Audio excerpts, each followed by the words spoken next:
여 변호사님, 네. 앞서도 잠깐 언급을 했습니다만은 여론조사가 하도 들쭉날쭉하다 보니까 조사하는 기관마다 다르고 방법에 따라서 정말 천양지차 그런 여론조사 결과들이 나오고 있는데 이번에 한국경제가 PMI라는 여론조사 기관에 의뢰를 했는데 기존에 하던 여론조사와는 좀 다른 여론조사를 했어요. 기존에는 전화 면접을 하든가 전화로 물어봐서 아니면 ARS 했는데 여기는 그러다 보니까 거기에 대해서 거부 반응을 느낀 사람도 있고 뭐 그리고 응답률이 거의 적어요. 뭐 많아봤자 10%. 어떤 것은 3, 4%입니다. 응답률이. 그러니까 그걸 가지고는 응답률이 10% 이내는 아예 원래는 없애버려야 하는데 그걸 다 또 발표를 하는데 이번에는 이 휴대폰 문자로 보내갖고 온라인 조사를 한 거예요. 그러니까 받은 사람도 그 문자로 오니까 꼭 그때 안 하더라도 좀 시간을 가지고 자기 여유 있을 때 집에서도 할 수 있고 응답을 했는데 응답률도 50% 가까이 나왔더라고요. 50%. 그런데 문제는 이 두 곳을 했더라고요. 두 곳을. 이 관심 지역이 서울의 경우는 윤희숙, 성동, 전현희 두 후보가 맞붙어 있는 중성동 갑지역 아닙니까? 인천은 워낙 계약을 많이 했는데 경기도에 또 관심 지역이 김은혜 대통령실 전 홍보수석이 나와 있는 그 지역입니다. 분당 을입니다. 여기가 바로 이재명의 집이 있는 데 아닙니까? 서현동 순회동인가 뭐 서현동인가 순회동인가 모르겠네요. 그 집이 있는 데인데 거기는 김병욱 의원이라고 지금 현역 의원이고 7인의 멤버로 이재명의 아주 최측근 인사죠. 찐찐명이구만요. 찐찐명이고 그 윤석열 커피 문제라든가 이런 프레임을 그 대장동 몸통 바꿔치기 하는데 깊숙이 관여했다는 그런 그 검찰 수사 내용들도 얼마 전에 나왔었지 않습니까? 그런 지역인데 지금 무슨 중성동 갑을 보면은 윤희숙 전 의원이군. 전 의원은 39.8. 그리고 전현희 민주당 후보 전 권익위원장은 34로 5.4%가 이기는 걸로 나와요. 지금까지 한 거하고 완전 그런데 바뀌었죠. 바로 일주 전에 일주도 안 됐네요. 중성동갑 지역은 24일에서 28일까지 5일 동안 이렇게 조사를 했어요. 휴대폰 문자니까 아무 때라도 넣을 수가 있잖아요. 그러니까 이제 응답률이 높아진 거 5일 동안. 그런데 조선일보가 K스탯 리서치에 의뢰한 22일에서 24일까지 3일 동안 조사한 이 여론조사를 보면은 윤희숙 27, 전현희 43입니다. 16%가 졌어요.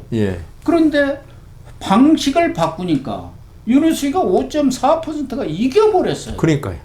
이게 어떻게 봐야 하는지 진짜 여론조사의 맹점이고 우리나라 특히 여론조사 기관이 난립하면서 어떤 잘못된 방식 여론조사하면 저도 이번에 좀 전에 말씀하신 그 여론조사에 응했습니다. 왔었습니다. 난생 휴대폰 보니까 갑자기 와 있더라고. 보니까 또 돈 1,000원 준대요. 1,000원 주고 그게 중요한 게 아니고 그것도 응답률을 높이기 위해서 그런 뭐 유인책을 쓴 것 같아요. 1,000원을 어떻게 주는지는 모르겠는데 그걸 떠나서 모바일 상품권 1,000원을 증정한다. 저 같은 경우에 여론조사 몇 번 받았는데 전화로 받을 때는 그냥 여기 뭐 어디 여론 한번 끊어버렸어요. 저도 맞아요. 그걸 뭐 5분 동안 붙들고 앉아가지고 그래서 그런 여론조사는 그 말하자면 태극기 부대 또는 개딸 극렬 지지자들만 응한 여론조사였어요. 그러니까 이거는 어떤 대표성이 전혀 없는 거예요. 사실 그 여론 정치 고관여층이라고 그러니까요. 고관여구나. 그러니까 이거는 우리가 지금 알아야 될 건 중도층의 표심이거든요. 그렇지 않습니까? 그리고 뜨뜻미지근한 층의 표심. 이 그 고관여층 여기는 무조건 투표할 거기 때문에 여기는 중요하지 않아요. 그거는 뭐 어차피 딱 정해진 답정너 아닙니까? 그런데 이번에 저도 그 어느 정당을 지지하지만 여론조사 오면 그 5분 동안 붙잡고 앉아있는 게 얼마나 싫고 그래 끊어버렸는데 이거는 다 문항도 많이 없었어요. 그렇군요. 누구 지지하느냐, 어디에 지지하느냐, 뭐, 이런 정도이기 때문에 쉽게 한 1분도 안 걸렸어요. 예. 그래, 끝나버렸으니까 여론조사에 응하기가 정말 편리하더라고요. 약간 깨름직한 거는 있는 게, 뭐 옛날 전화 때도 마찬가지로 내 전화번호를 상대방이 알고 전부 다 하는데 내 인적 사항이 밝혀지는 거 아니냐 하지만, 그래도 그 전화로 사람 목소리 듣고 응답하는 거하고, 예. 이 무생물인 휴대폰하고 이게 그 여론조사에 응하는 건 다르더라고요. 그러니까 이번에 50%가 응했다 그러면은 이거는 뭐 100%가 하면 더 좋겠지만 세상에 여론조사에 100%는 없으니까. 중성동갑은 48.4%. 그러니까 그 정도면요. 거의 다 대표성이, 그러니까 여론조사의 충분히 표본이 충실했고, 예. 이거는 여론이라고 볼 수 있는 게 인정되는 거예요. 그런 것 같아요. 그리고 분당 을이죠. 예, 예. 여기는 이제 김은혜, 김병욱. 김은혜 40.2, 김병욱 34.5로 나왔다고 얘기를 했고 5.7% 김은혜 국민의힘 후보가 앞선 걸로 나와 있는데 그 이전 조사를 보면은 14, 15일 미디어 리서치 여기는 김은혜 44.2, 김병욱 45.3, 김병욱이 좀 앞선 걸로 나와 있고 한국 리서치가 18, 20일 조사한 거 보면은 또 여기는 김은혜 42, 김병욱 40. 여기는 지금 아주 박터지를 초접전 지역입니다. 그런데 여기를 보면은 이번 조사 한경에서 한 PMI 여론조사 결과에서 5.7% 훨씬 더 벌어져 있구나.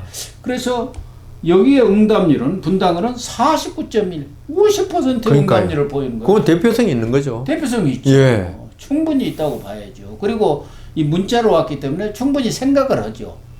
또 맞습니다. 이것은 무슨 걱정을 하면서 할 필요는 없잖아요. 그렇죠. 물어보면 내가 이거 잘못해갖고 괜히 구설수에 올라. 그래갖고 샤이 보수라든가 샤이 진보가 있는데 이러면서 문자로 보내는 거니까 그런 게 없지 않습니까? 그렇죠.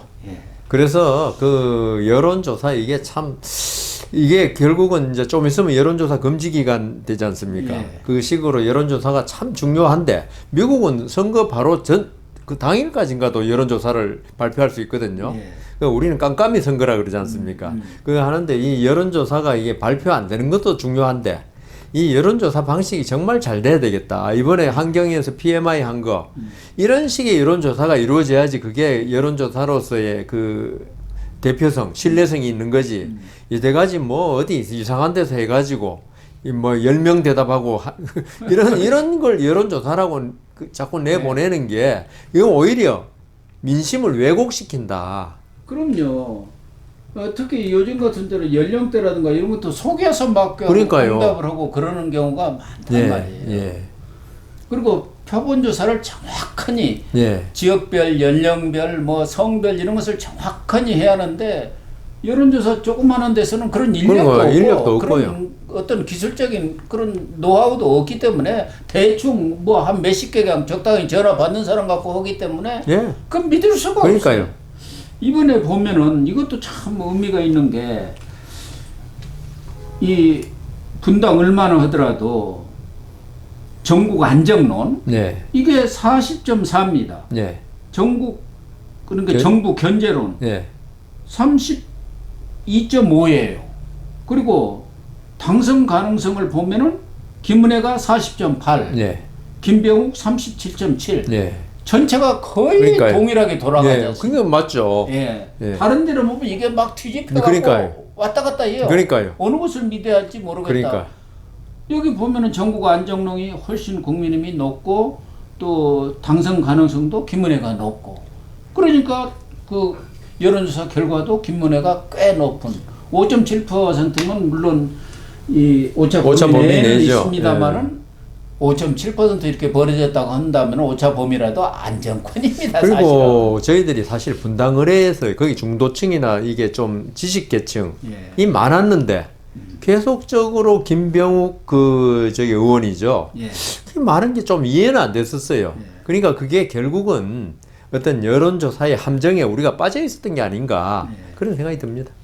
그런데 앞서 얘기한 중성동 가부 보면은 국정안정론 여당 지지가 40.2, 정부 견제론 32.8입니다.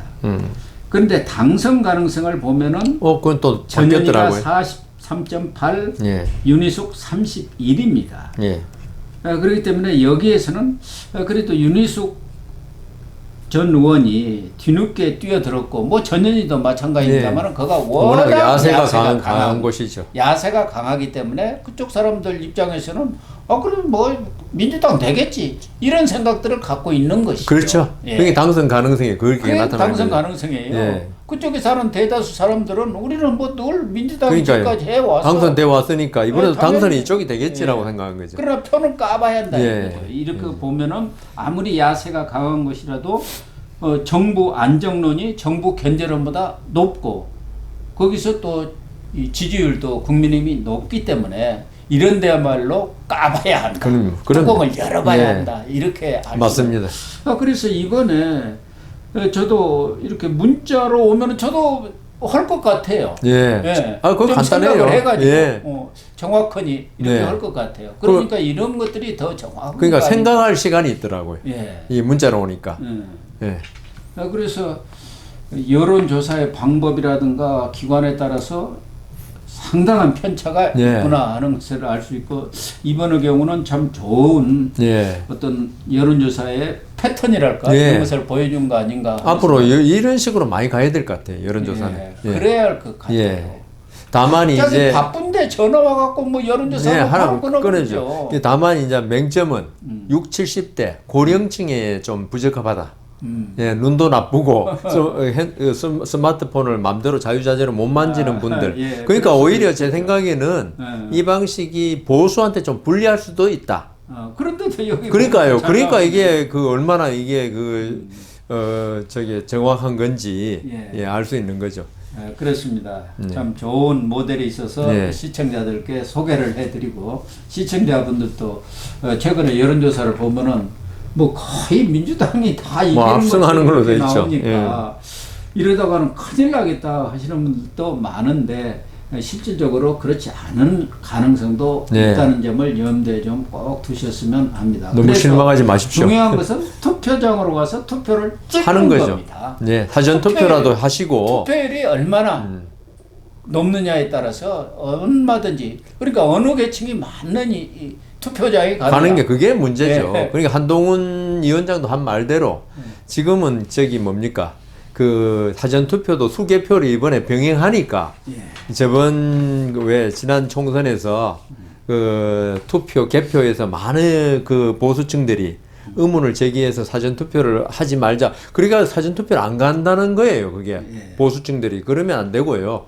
그 한동훈 위원장 말대로 수개표 병행하니까 사전 투표도 많이 가셔가지고 참석하신 게 좋을 것 같습니다. 그 사전 투표와 관련해서 최근에 몇 군데 그 투표장에 감시 카메라가 감시 카메라를 그건 누가 설치했죠? 무슨 유튜버가 그렇게 설치를 했대요. 그래가지고 자기가 지금까지 수사된 거 보면은 실질적으로 자기가 그걸 설치해 놓고 투표장에 온 사람을 다 세어보고 또 그 투표 결과가 어떻게 나왔는지를 봐서 이걸 좀 맞춰가지고 한번 틀리면은 터트려 보겠다. 뭐 그런 생각이지만 그러나 그래도 그런 일을 하면 안 주거 되죠. 침입죄가 되고요. 예. 그게 처벌받는 겁니다. 처벌받아야죠. 예, 그 안에 카메라 설치하러 들어갔으면은 공공 건조물 침입 이런 죄가 성립하거든요. 뭐 사전 투표에 대한 불신이 있기 있기 때문에 뭐 별의별 일이 좀 있기는 그래도 그걸 허락 받고 해야죠. 하려면은 허락 안 해주겠지만 그렇습니다. 예. 그렇게 일방적으로 투표하는 장면이라든가 이런 것을 찍는 것도 그렇죠. 개인 정보도 누출되는 거고요. 예. 때문에 있을 수 없는. 뭐 러시아나 이런 데서 지금 하고 있는 거 아닙니까? 투표 용지 다 찍어가지고 투표 안 왔는지 그렇게 봐가지고 아는 사람 우리 표 빨리 데리고 와 뭐 이렇게 할 수도 있잖아요. 그거는 공산 전체 지구과에서 하는 건데. 우리 쪽 사람이 안 왔네 뭐 이렇게 할 수 있는 그러니까요. 거 아닙니까? 예. 그러니까 그런 일은 그런 일 하면 안 되죠. 아무리 뭐 사전 투표에 대해서 불신이 있다 하더라도. 그렇습니다.